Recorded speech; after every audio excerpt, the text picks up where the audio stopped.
I'm Gopi Kumar Srivastav, and today we are starting a new chapter of history, chapter number 12, India after independence. This is the last chapter of history, and this is also one of the most important chapter of history. So let's discuss about this chapter. So today we have an important chapter of India after independence.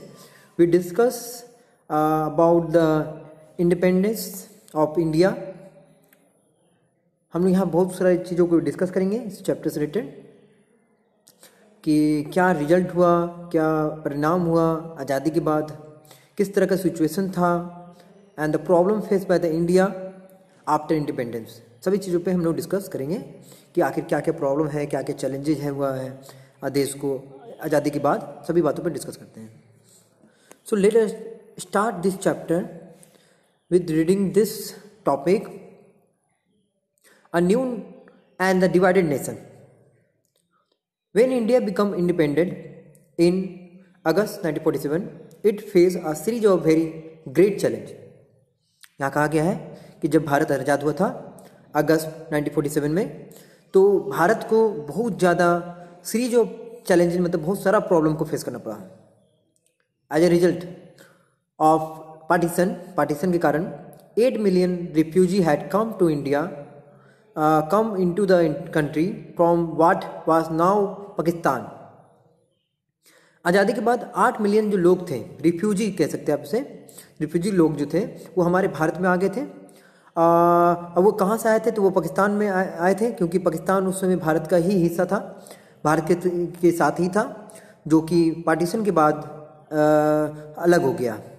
और उसके बाद बहुत सारे लोग जो है 8 million लोग पाकिस्तान से भारत में आ गए, जो कि एक बहुत बड़ा चैलेंज था. This people had to be found home and job. उनको घर चाहिए था, रहने के लिए काम चाहिए था. Then there was a problem of the princely state. और एक और प्रॉब्लम हमारे पास था जो कि प्रिंसली स्टेट था, मतलब राजा महाराजा का जो दरबार था, जो राज था. Almost 500 of them each rule by the maharaja और नवाब. बहुत सारे नवाब और राजाओं जो 500 के करीब थे. बहुत सारे प्रिंसली कोर्ट जो थे, वो एक बहुत बड़ा चैलेंज था, क्योंकि पहले जब हमारा संविधान नहीं आया था और जब देश आज़ाद नहीं हुआ था, तो उस समय हमारा भारत का जो भी दरबार होता था, जो भी प्रॉब्लम सॉल्व किया जाता था, वो हमेशा राजा महाराजा के द्वारा, दरबार के द्वारा सॉल्व किया जाता था. और ये करीब 500 के आसपास थे. Each rule by the maharaja nawab हो चुका है. Each of them had to be persuaded to join the new nation. सबको एक नया भारत को अपनाना था. The problem of the refugee and the princely code, ये दो प्रॉब्लम सामने आया था भारत के पास जब भारत आज़ाद हुआ था. Had to be address immediately. उसको तुरंत उस पर काम करना था, सबसे ज़्यादा उस पर ध्यान देना था. देश का आज़ादी के बाद सबसे बड़ा प्रॉब्लम यही था. इन द लॉन्गर टर्म, अगर हम लॉन्गर टर्म में बोले, the new nation had to be adopt a political system. तो देश को अगर लॉन्ग टाइम तक चलाना है या उसका फ्यूचर सोचना है, तो हमें, हमारे भारत को एक पॉलिटिकल सिस्टम का जरूरत पड़ेगा. ये महसूस किया गया. That would be best serve the hope and the expectation of his population. अब ये हमारे आशाओं को, उस समय के जो लोग के आशा थे, जो होप थे, उसको वो फुलफिल कर पाएगा जो हमारा पॉलिटिकल लाइफ बनेगा. जो पॉलिटिकल बातें होगी, पॉलिटिकल जो सिस्टम होगा, वो पूरे देश को एक साथ लेके चलेगा. चाहे वो प्रिंसली कोर्ट हो या 8 मिलियन जो हमारा रिफ्यूजी है, सबको ये चैलेंज को एक्सेप्ट करते हुए सबको एक साथ लेके चलेगा. उसके लिए हमें एक पॉलिटिकल सिस्टम का जरूरत होना बहुत जरूरी है. तो ये महसूस किया गया. आप देख सकते हैं यहाँ पिक्चर में दिखाया गया है अच्छे से किस प्रकार से लोग जो है इकट्ठा हो गए हैं इस जगह पे. तो और भी हम लोग यहाँ पढ़ेंगे, आप इसके बारे में भी पढ़िएगा, आप देखिएगा, रीडिंग कीजिएगा. But we discuss more about this topic. India population in 1947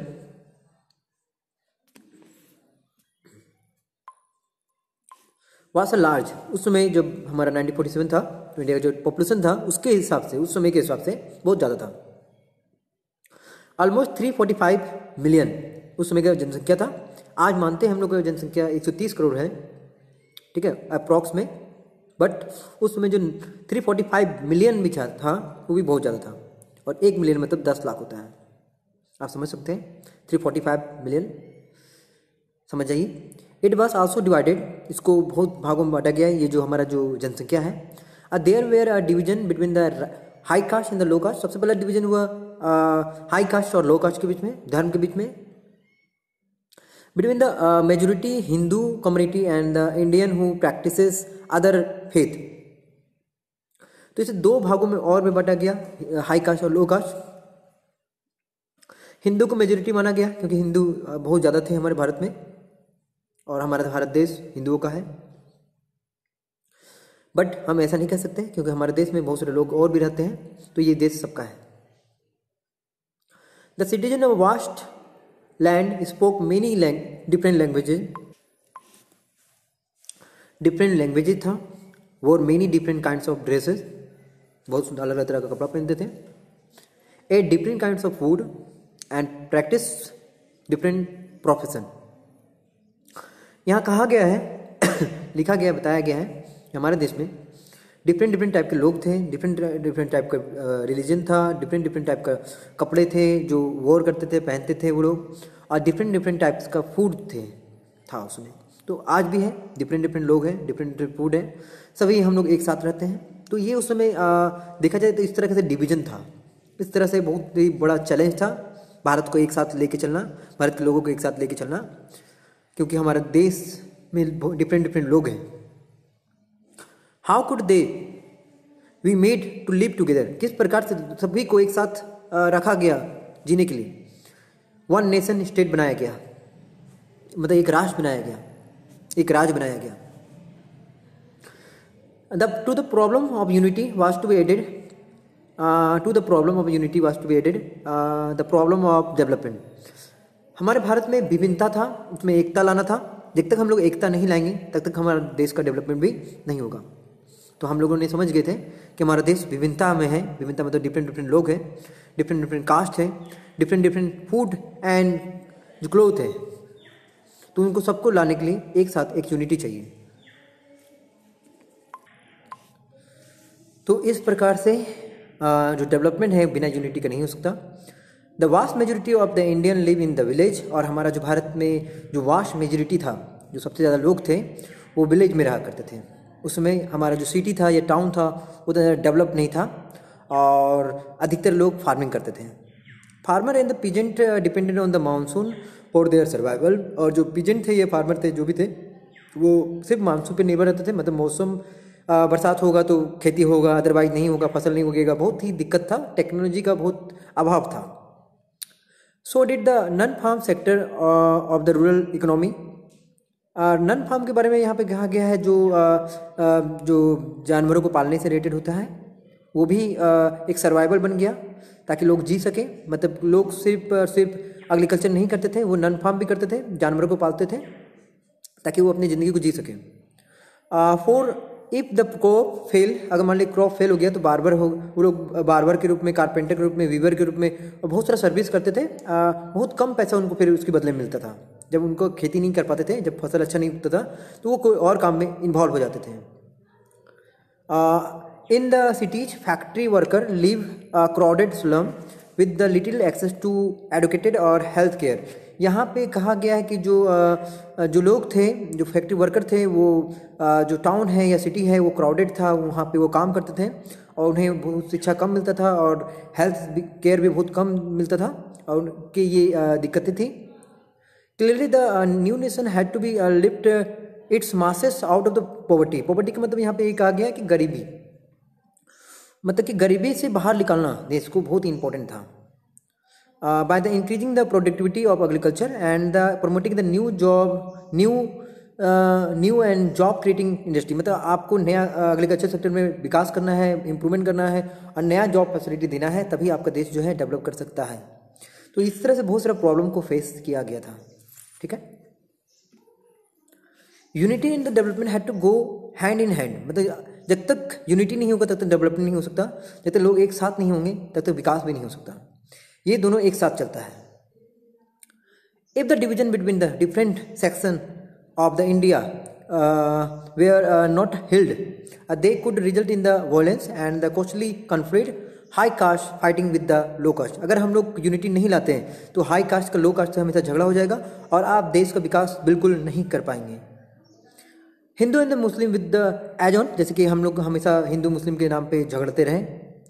eight the same time if the fruit of the economic development do not reach to the broad masses of the population, जो fruit का मतलब यहाँ पे ये कहा गया, fruit का मतलब यहाँ फल नहीं होता है, फ्रूट का मतलब होता है यहाँ पे सक्सेस, जो इकोनॉमिक डेवलपमेंट से मिलता है, आर्थिक विकास से मिलता है। मतलब अगर आर्थिक विकास होगा, एग्रीकल्चर सेक्टर इंप्रूव होगा, जॉब क्रिएटिव मिलेगा, लोग काम करेंगे, लोग विकास करेंगे, तभी हमें सफलता मिलेगा, तभी हमको उसका फ्रूट मिलेगा। Between the region of the India that were prosperous and the religion has lag behind, हमें इंडिया को इस तरह से ले जाना है। देख सकते हैं आप इंडिया में एक सेक्टर जो है, एक रीजन जो है, एक क्षेत्र जो है वो प्रॉस्पेरस है, मतलब कि वो समृद्ध है, वो एडवांस है, वो टेक्नोलॉजी से भरा हुआ है। पर कुछ सेक्टर ऐसा है जो बिहाइंड है, उनके पास शिक्षा तक नहीं पहुंच पाता है, शिक्षा हेल्थ भी नहीं पहुंच पाता है। तो भारत में ऐसा बहुत सारा इलाका है, बहुत सारा ऐसा जगह है, बहुत सारा क्षेत्र है जो कुछ क्षेत्र में डेवलपमेंट है, कुछ क्षेत्र में बिल्कुल डेवलपमेंट नहीं है। तो हमें ओवरऑल डेवलपमेंट करना पड़ेगा ताकि देश का डेवलपमेंट हम लोग अच्छे से कर सकें। ठीक है। So in the next video we discuss about constitution is written. So thank you, this video is completed and must आप यहाँ ध्यान दीजिए कि हमने मस्ट आपके जो होमवर्क है उसके वो भी मैं दे देता हूँ।